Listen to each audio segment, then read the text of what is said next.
আচ্ছা, কখনো কি ভেবে দেখেছেন যে সোনা কিন্তু একদিনে তৈরি হয় না? হাজার হাজার বছর ধরে মাটির নিচে প্রচণ্ড চাপ আর তাপ সহ্য করার পরই তো সাধারণ একটা পাথর মূল্যবান সোনায় পরিণত হয়। আমাদের জীবনটাও ঠিক সেরকমই, একদিনে কিছু বদলে যায় না। কিন্তু রাতের কিছু ছোট ছোট অভ্যাস, হ্যাঁ ঠিক ধরেছেন, রাতের অভ্যাসই কিন্তু একটা সাধারণ জীবনকে অসাধারণ করে তুলতে পারে। তো আসল প্রশ্নটা হলো, সফল মানুষেরা ঘুমানোর আগে ঠিক কী এমন করেন যা তাদের বাকিদের থেকে আলাদা করে তোলে? দেখুন, বেশিরভাগ মানুষ যেখানে রাতে মোবাইল স্ক্রোল করে বা বিনোদনের সময় কাটিয়ে দেয়, ঠিক সেখানেই সফল ব্যক্তিরা এমন কিছু অভ্যাস গড়ে তোলেন যা শুধু তাদের এগিয়েই রাখে না, বরং তাদের আর্থিক সাফল্যের ভিত্তিটাও তৈরি করে দেয়। চলুন দুটো রাতের ছবি একটু কল্পনা করি। একদিকে একটা সাধারণ রাত, যেটা লক্ষ্যহীনভাবে কেটে যাচ্ছে, হয়তো সোশ্যাল মিডিয়া দেখতে দেখতে। এটা কিন্তু পরের দিনের শক্তি আর সম্ভাবনা দুটোই কেড়ে নেয়। আর অন্যদিকে আছে একটা সফল রাত, মানে একটা উদ্দেশ্যমূলক রাত। এই সময়টা ব্যবহার করা হয় প্রস্তুতির জন্য, নতুন কিছু শেখার জন্য আর মানসিক শান্তির জন্য। এটাই কিন্তু পরের দিনের সাফল্যের আসল ভিত্তি। আজকে আমরা ঠিক এই ব্যাপারগুলোই দেখব।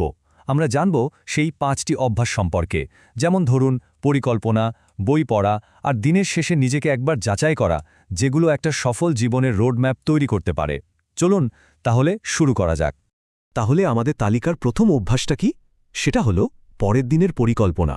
দেখুন, সফল ব্যক্তিরা কিন্তু পরের দিনটাকে মোটেও ভাগ্যের হাতে ছেড়ে দেন না। তারা আগের রাতেই সেটার একটা নকশা বানিয়ে ফেলেন। কারণ একটা কথা আছে, যারা নিজের সময়কে নিয়ন্ত্রণ করতে পারে তারাই তো নিজের আর্থিক ভবিষ্যৎকে নিয়ন্ত্রণ করে।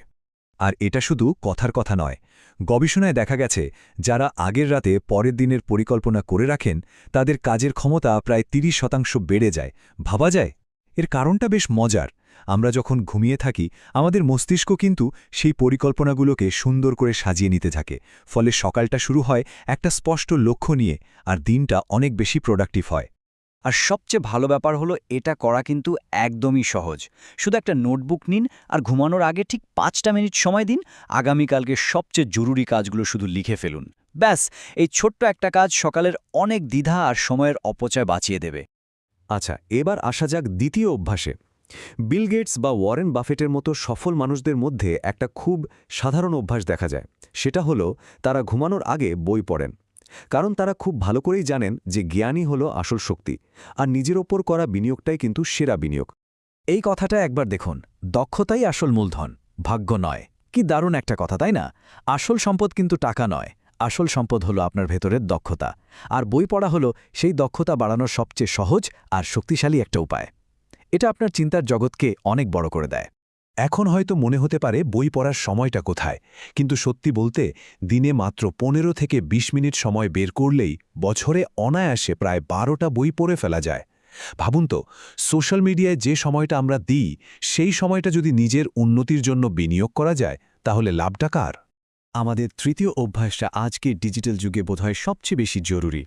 অভ্যাসটা হলো ঘুমানোর অন্তত 1 ঘন্টা আগে ফোন বা যে কোনো ধরনের স্ক্রিন থেকে নিজেকে পুরোপুরি দূরে রাখা।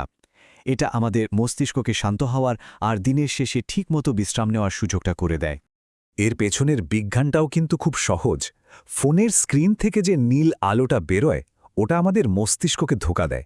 মস্তিষ্কের মনে হয় এখনও তো দিন শেষ হয়নি, ফলে আমাদের গভীর ঘুম আসতে দেরি হয় বা ঘুমটা ভালো হয় না। আর একটা ভালো রাতের ঘুমই কিন্তু পরের দিনের কাজের জন্য আসল জ্বালানি।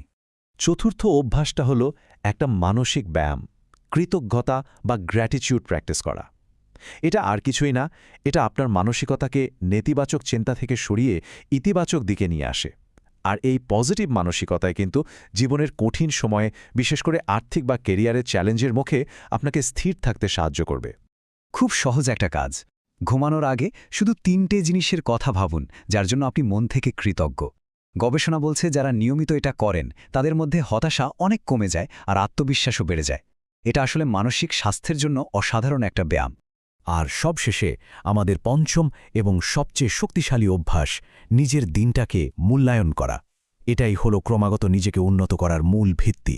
কারণ সফল মানুষেরা প্রতিদিন নিজের ভুল থেকে শেখেন আর নিজেকে উন্নত করার সুযোগ খোঁজেন। এভাবেই তো সময়ের সাথে সাথে তাদের মূল্য বাড়তে থাকে। প্রতি রাতে নিজেকে মাত্র 3টা সহজ প্রশ্ন করা যেতে পারে। আচ্ছা, আজকে আমি কোনটা ভালো করেছি, কোথায় ভুল করলাম, আর আগামীকাল কি করলে আজকের চেয়ে আরেকটু ভালো করা যাবে। এই সহজ প্রশ্নগুলোই কিন্তু আপনাকে প্রতিদিন একটু একটু করে এগিয়ে নিয়ে যাবে। একবার ভাবুন তো, প্রতিদিন যদি মাত্র 1% করেও নিজেকে উন্নত করা যায়, তাহলে 1 বছর শেষে আজকের চেয়ে 37 গুণ বেশি উন্নত হওয়া সম্ভব। এটাই হলো ছোট ছোট অভ্যাসের চক্রবৃদ্ধি বা কম্পাউন্ডিং পাওয়ার, যেটা শুধু টাকা পয়সার ক্ষেত্রেই নয়, ব্যক্তিগত উন্নতির ক্ষেত্রেও একইভাবে কাজ করে। তাহলে পুরো আলোচনা থেকে মূল কথাটা কি দাঁড়ালো? এটাই যে সাফল্য কিন্তু রাতারাতি আসে না। এটা হলো প্রতিদিনের ছোট ছোট কিন্তু ধারাবাহিক অভ্যেসের একটা ফল। সাফল্য কোনো 100 মিটার দৌড় নয়, এটা একটা লম্বা ম্যারাথন। আসলে ধনী আর গরিবের মধ্যে সবচেয়ে বড় পার্থক্যটা কিন্তু টাকায় নয়, পার্থক্যটা হলো চিন্তাধারায়। একজন মানুষ যে কোনো সমস্যার মধ্যেও সুযোগ খুঁজে নেয়, আর অন্যজন সুযোগের মধ্যেও সমস্যা দেখে। এই মানসিকতার পরিবর্তনটাই কিন্তু সাফল্যের প্রথম ধাপ। মনে রাখবেন, সাফল্য একদিনে ঘটে না, কিন্তু এটা প্রতিদিনের ছোট ছোট চেষ্টার মাধ্যমে তৈরি হয়। প্রতিদিনের এই ধারাবাহিকতাই একদিন আপনাকে একটা বিশাল সাফল্যের দিকে নিয়ে যাবে। তাহলে এখন প্রশ্ন হল, এই 5টি অভ্যাসের মধ্যে থেকে কোন অভ্যাসটি আজ রাত থেকেই শুরু করা যায়? কারণ যে কোনো ভালো কিছু শুরু করার সেরা সময় কিন্তু এখনই। একটা ছোট্ট পদক্ষেপে কিন্তু হতে পারে আপনার জীবনের এক বিশাল সাফল্যের সূচনা।